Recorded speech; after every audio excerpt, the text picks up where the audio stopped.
Léo Bassango Yalelo, les nouvelles en République démocratique du Congo et également dans le reste du continent africain, c'est avec Sandrine Shinakawa.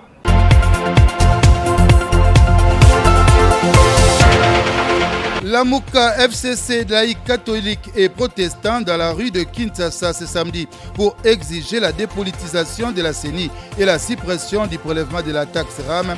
Aucun drapeau ou effigie des partis politiques ne serait admise. Les rebelles ougandais ADF ont encore fait des morts ce vendredi au village Kisunga, territoire de Béni. Ils ont tué, incendié des hôpitaux. Des bilans exacts à l'heure actuelle. Et l'ONU prévient la crise alimentaire risque de s'aggraver en République démocratique du Congo si rien n'est fait. Un quart de la population congolaise est confrontée à des conditions de crise ou d'insécurité alimentaire aiguë. Même lorsque la nourriture est disponible, le prix est élevé et nombreuses personnes n'ont pas de moyens de se nourrir correctement. Le journal, c'est avec Sandrine Shinakawa. Vous informer est notre devoir, mesdames et messieurs, bienvenue dans ce journal. La Mouka FCC, laïque, catholique et protestant, dans la rue de Kinshasa ce samedi pour exiger entre autres la dépolitisation de la CENI, la suppression du prélèvement de la taxe RAM. La marche a été confirmée jeudi à l'issue d'une séance de travail organisée entre le gouverneur Gentini Ngobila et organisateur de cette manifestation, auteur de cette marche de protestation. Aucun drapeau ou effigie des partis politiques ne serait admise au cours de la procession afin d'éviter toute récupération politique. Il s'est tenu en date du 12 novembre 2021 à l'hôtel de ville de Kinshasa une séance d'harmonisation entre partis. Le gouverneur de la ville de Kinshasa ayant pris acte de la marche envisagée, les organisateurs ont à leur tour réitéré le caractère pacifique de la dite activité et ont pris l'engagement de dénoncer toute infiltration susceptible de perturber l'ordre public. À l'issue des échanges, les partis ont convenu les itinéraires suivants. Lemba Terminus, avenue Kianza, Université, Stade Tata Raphaël comme point de chute. Deuxième itinéraire, marché Selembao, avenue de la Libération, avenue Kassavubu, Stade Tata Raphaël comme point de chute. Place comme troisième itinéraire, place Sakombi, avenue Kassavubu et Stade Tata Raphaël comme point de chute. Au point de chute, une délégation composée d'au moins 10 personnes sera chargée de déposer un mémorandum acquis de droit. Fait à Kinshasa pour le Milapro, Jeff Pambi Maboudiga, pour le KLCC, Jean Bosco Lalo, pour la ville-province de Kinshasa, le ministre de l'Intérieur, Tengue Te Lito Didier. Et d'un autre côté, l'artiste engagé Radek Suprême pense qu'organiser une marche contre Kadima n'est pas opportun et n'a de visée que politique. Le musicien rappeur précise par ailleurs que les politiques n'ont jamais organisé des manifestations d'ordre social pour l'intérêt de la population. Jouni Barossa la marche pour proposer des choses valables. Oh, il y a une augmentation à salaire de Moudi. Jour où Nini Barossa que dans des maïna courant trop c'est trop. Pour moi il y a courant chaque jour. Mais comment est-ce que Bazokata maïna courant comme les gens veulent, comme les autorités veulent, mais vous ne réclamez pas. Dans le lobby, li papa parce que Mathieu c'est mon opposition qui n'a déjà que dans ça marche pour li papa. Kende na wenza biloko ndenge mati. Aussi au monde les problèmes sociaux directs. On ne traite pas. Ça, on ne traite pas. Bango, c'est quoi? Imperium. Machine à voter. Loi électorale. Désignation nationale. Mais C'est quoi cette histoire? Le peuple n'a pas besoin de ça. Le peuple veut qu'on résolve le problème du panier de la ménagère. Marmaka Dimana, c'est parce que Bango, ils ne se sont pas retrouvés dans les calculs. Et un groupe des pasteurs et imams de la ville de Kinshasa invite la population à rejeter la marche du bloc patriotique de ce samedi. Suivez. Nous, pasteurs et serviteurs de Dieu, animateurs pastoraux et imams de la ville-province de Kinshasa, des 4 districts administratifs à savoir Lukunga, Funa, Moamba et Tchang, et de l'espace Né-Congo, regroupés dans les structures suivantes. Primo, groupe stratégique pour la mobilisation et la visibilité des actions du chef de l'État en cycle GCMV-ACE.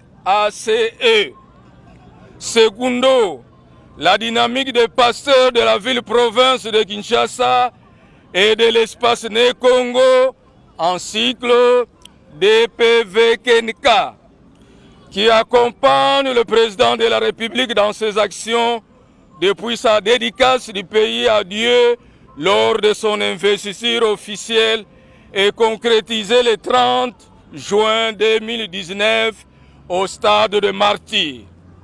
Félicitons, soutenons et encourageons le président de la République pour son courage et sa détermination d'avoir sauvé le pays d'une seconde consultation et dialogue planifié par les ennemis de la démocratie par la nomination de M.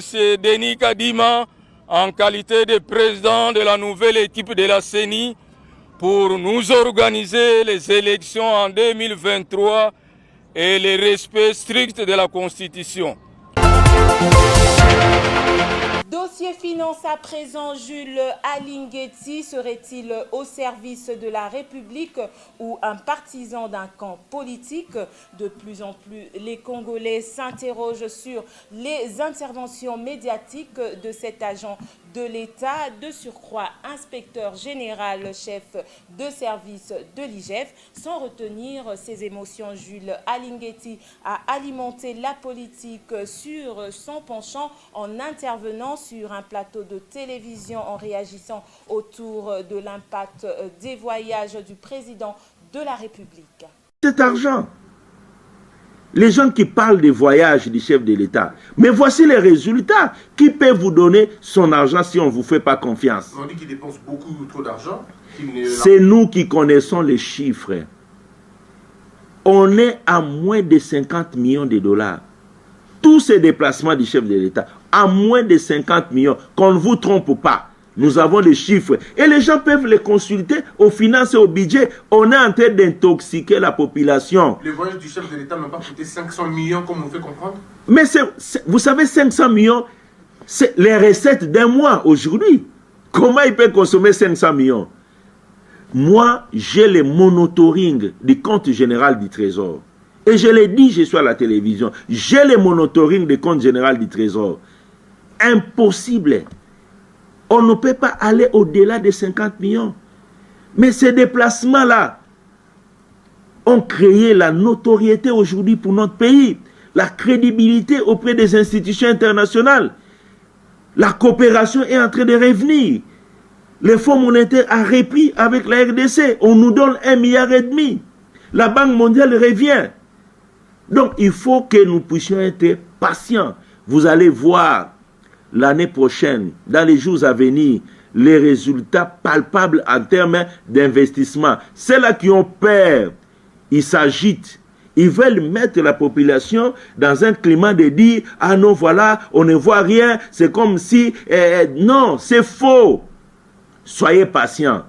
La RDC s'est mise dans la bonne direction cette fois-ci en matière de gestion des finances publiques. Ceux-là qui pensent que Les apparitions publiques de Jules Alinguetti font polémique parce que l'inspecteur général des finances est appelé à faire preuve en toutes circonstances d'objectivité et de loyauté envers sa hiérarchie. Pourtant, le travail de l'IGF a suscité à ses débuts un espoir de cette lutte contre la corruption. L'enseignement, reprise des cours progressive dans les écoles publiques du pays. La gratuité de l'enseignement ne concerne désormais que l'école publique. Au secondaire, les chefs d'établissement organisent des réunions avec les parents des élèves afin de se mettre d'accord sur les frais à payer. À Kinshasa, l'arrêté du gouverneur de la ville fixe ses frais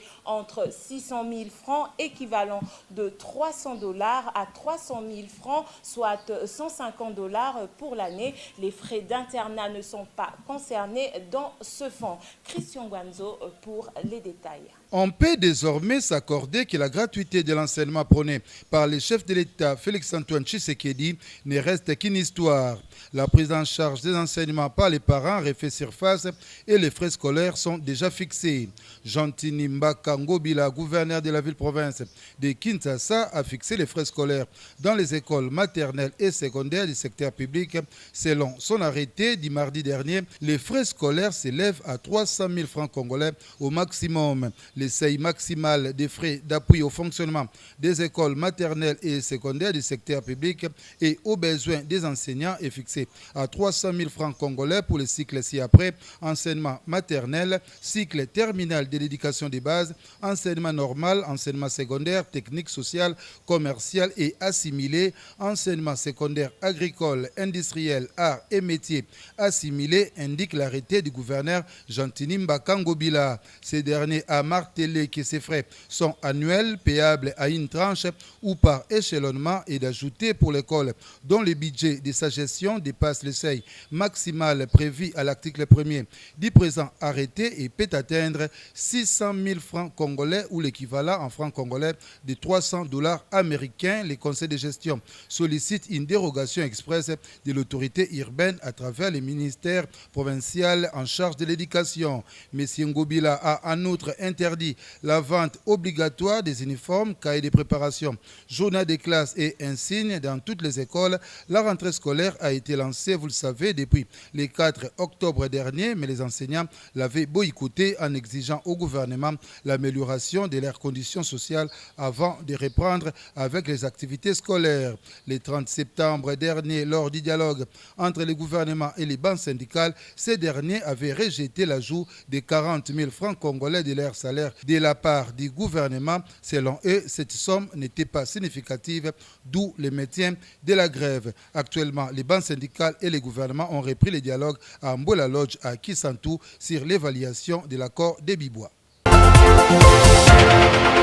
Passons à un autre dossier. La Banque mondiale s'engage à mettre en place d'ici le mois de décembre un programme de 250 millions de $ américains en appui au programme du gouvernement en ce qui concerne la stabilisation de l'Est du pays à travers des investissements dans les deux Kivu et Ituri. Selon le vice-président du groupe de la Banque mondiale pour la région Afrique orientale et australe, qui était en discussion dernièrement en RDC, sera d'ici le mois de juin prochain de plus de 1,3 milliard de $ américains. Bientôt sera inauguré un projet de développement qui va financer l'infrastructure urbaine à Kinshasa. L'ONU prévient, la crise alimentaire risque de s'aggraver en RDC si rien n'est fait. Dans un communiqué conjoint, le PAM et le FAO affirment que 27 millions de personnes, soit un quart de la population congolaise, est confrontée à des conditions de crise ou d'insécurité alimentaire aiguë. Aux provinces durement touchées à cause des violences s'ajoutent les zones situées dans et autour de la capitale de Kinshasa. Dans l'Est et au centre, la production agricole est en baisse à cause des violences des groupes armés forçant la population à faire même lorsque la nourriture est disponible. Les prix élevés et la baisse des revenus font que de nombreuses personnes n'ont pas le moyen de se nourrir correctement. Et à l'est du pays, au nord Kivu, le gouverneur militaire invite la population à regagner leur habitation après les dernières attaques de Tchanzu dans le territoire de Rutshuru. Constant Dima, qui s'est lui-même rendu dans ce coin du pays, encourage par ailleurs les FARDC de la victoire sur ce rebelle. Profond respect, Excellence, vous revenez de Bunagana et de Tchanzu. Pouvons-nous avoir une idée sur l'objet de cette visite dans cette zone qui a été malmenée par l'M23? Le 7, alors que nous venions de Béni avec le chef d'état-major général, nous atterrissons autour de 18h30. Et à 22h, nous apprenons que Tchanzu est attaqué et pris par le M23. C'est la nouvelle qui était tombée. Le chef d'état-major général a fait rapport au commandant suprême qui nous a donné des ordres clairs pour dire qu'il ne veut plus entendre parler de cette situation. Que nous reprenons rapidement Tchanzu, que nous l'avions pris depuis 2013 avec beaucoup de sueur et beaucoup de sang. Il ne voulait plus entendre parler de ça. Nous l'avons dit à vos ordres. Et directement, nous avons fait appel au commandant secteur Soukoula 2, qui était à Massissi, de sortir et d'intervenir rapidement. Ce qui a été fait, et que nos troupes ont repris la situation depuis le 9, donc à 14h que nous avons repris la situation. Et nous sommes sortis aujourd'hui pour une visite d'inspection, voir la troupe et aussi encourager notre population à regagner leur domicile. Ceux qui ont traversé la frontière pour l'Ouganda doivent rentrer et que le travail commence parce qu'ils ne peuvent pas vivre en dehors de leur terre. Nous avons fait cela et c'était à la grande satisfaction de tout le monde. Merci, Excellence. Merci. Les rebelles ougandais ADF ont encore fait des morts ce vendredi au village Kisunga, territoire de Béni au nord Kivu. Ils ont tué, incendié des hôpitaux et des maisons. Pas encore des bilans exacts à l'heure actuelle, mais 7 attaques de plus de ces hommes armés à Béni dément les affirmations des autorités politico-militaires qui parlent régulièrement d'une situation stable et sous contrôle. Médias et conflits armés en RDC, des journalistes en danger, le journalisme en chantier. C'est le titre de l'ouvrage du professeur Pierre Ntsama qui se présentait le 22 novembre au CEPAS à Kinshasa. L'histoire du Congo est aussi celle de la violence, surtout ces 3 dernières décennies. Cette histoire se conte et raconte chaque jour dans les médias. Comment se fait la construction de cette histoire par les reporters d'ici et d'ailleurs, les journalistes de Goma, à Kinshasa et même à Paris. Les clés dans ce bouquin du professeur Pierre Ntsama, arrivé depuis à Kinshasa. Et d'un autre côté, insécurité et troubles récurrents dans le Katanga. La fondation katangaise s'inquiète de cette recrudescence après la mort du patriarche Antoine Kyungu wa Kumwanza, tout en réaffirmant son engagement à reprendre le flambeau de la sentinelle du Katanga. La fondation katangaise invite tous les ressortissants de cette province qui préfèrent à l'unité. République démocratique du Congo, fondation katangaise. Mise au point de la fondation katangaise. Le patriarche Antoine Gabriel Kyungu wa Kumwanza, l'homme d'élevé de la conscience katangaise, la sentinelle du Katanga, celui qui a poussé les Katangais à se revêtir de l'orgueil, n'est plus. En effet, depuis le décès du patriarche Antoine Gabriel Kyungu wa Kumwanza, Des agitations sont observées dans toutes les couches, sur tous les plans et à tous les niveaux. De ce qui précède, la Fondation katangaise a tenu à faire une mise au point suivante. 1. Le Katanga n'est pas à vendre, moins encore à spolier. 2. L'identité katangaise est une, exclusive et indivisible. 3. La devise de la Fondation katangaise étant la fraternité, l'unité et la solidarité. Nous en appelons à toutes les filles et fils du Katanga de s'en approprier. Un sage a dit, soit nous mourons individuellement comme des cancrelats, soit nous nous relevons ensemble comme une émeute de lions. 4. Le Katanga étant l'unique patrimoine du Katangais, nous en appelons aux uns et aux autres à veiller à ne point l'hypothéquer. 5. En définitive, à dater de ce jour, nous reprenons le flambeau de la sentinelle du Katanga et nous en assumons. À bon entendeur, salut. Fait à Lubumbashi le 11 novembre 2021 pour la Fondation katangaise Raphaël Mututa Mistala, président national. Qu'est-ce qui se passe actuellement à l'Équateur? Les déclarations et appels à l'intervention du chef de l'État se multiplient. Convoqué à Kinshasa, le gouverneur Bobo Boloko Bolumbu, en conflit avec le président de l'Assemblée nationale et certains élus provinciaux, est réclamé par ses participants sur la place au chef-lieu de la province devant le siège de la mairie à Mbandaka. Les partisans de Bobo Boloko ont envoyé un message au chef de l'État.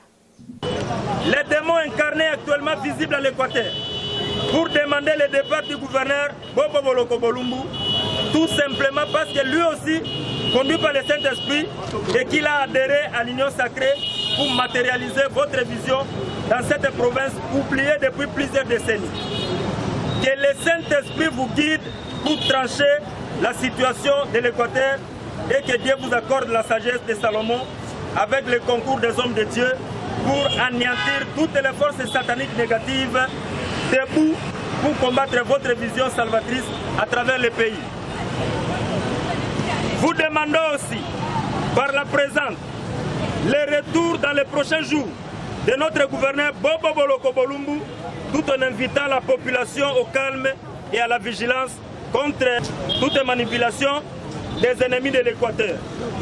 Enfin, réitérons tous notre indéfectible attachement et soutien à son Excellence Félix Antoine Tshisekedi Tshilombo, président de la République démocratique du Congo et chef de l'État, pour la paix, la sécurité et la cohésion dans notre chère province. Que vive la République démocratique. Et au Sud Kivu, un nouveau naufrage à Kaléé. On annonce près de 40 pertes en vies humaines, dont 6 corps ont été déjà repêchés. Il s'agit d'une pirogue en provenance de Mouchéi en partance vers Nyamukubi, Bouchouchou, qui a chaviré au lac Kivu avant d'arriver à destination. Rappelons qu'au mois d'avril dernier, déjà le président de la République a eu à visiter le territoire de Kaléé au Sud Kivu, où a eu lieu un chavirement d'une embarcation motorisée. Le drame avait fait à l'époque 150 disparus. Dossier musique à présent, peut-on parler de la révolution musicale en RDC? Après le groupe MPR, l'artiste Bob Elvis, c'est le tour du groupe UDPS Musica à sortir une chanson d'éveil patriotique. Oyoto Sali déjà, c'est le titre du tube qui est depuis ce vendredi sur toutes les plateformes en ligne. Sans Ninito Salité et Lettre Aya Chichi, on en parle encore. L'artiste engagé Radek Suprême fait des critiques acerbes à la Commission nationale de censure. Selon ce musicien rappeur, la censure doit être réorganisée dans le pays. Ce type-là, Didi Kilo, pourquoi on ne le suspend pas? D'ailleurs, type il fallait que normalement à longue de place parce que combien de nzembo a censuré ba bêtise combien Toyoka a censuré batika ngweleka. Et là je ne sais pas aussi dire que est-ce que UDP Satina qui je ne pense pas parce que na mon ba tweet na bango belé ba comment et que non. Voilà. Mais au moins ça a dérangé beaucoup de gens puisque na moni ba fanatique et belé ba taliban et belé ba comment réagir à rapport à Nzembouana. Ça prouve que ça les a dérangés. Ça prouve que le travail n'est pas fait par l'incompétent Fachi. Ça prouve que nous sommes en retard par rapport aux promesses. Que nos promesses et que les bosso acte landate. Donc la censure, il y a Congo Lelo, il faut pas réorganiser. Il n'y a plus rien dedans. Il dit que lequel doit partir et sa bande. Afin à concerter Moutoute à suivre la décision pour plaire au chef. Voilà des gens que nous ne voulons pas. Mais comme on dit, il n'y a pas mauvaise troupe avec de mauvais chefs. Chef, on a Moutatia qui est. Ce qu'il y a chercher à plaire chef, quand il y aura des décisions impopulaires, Togoïna et Togoïna chef. Parce que le chef n'aime Tati qui est wana. C'est ça la logique. Il n'y a pas mauvaise troupe, il y a des mauvais chefs. Et Félix Antoine Tshisekedi, c'est un mauvais chef qui ne mérite pas ce pays. Dossier sport pour clore première place du groupe à Kinshasa face à nos léopards. C'est par ici que nous mettons un terme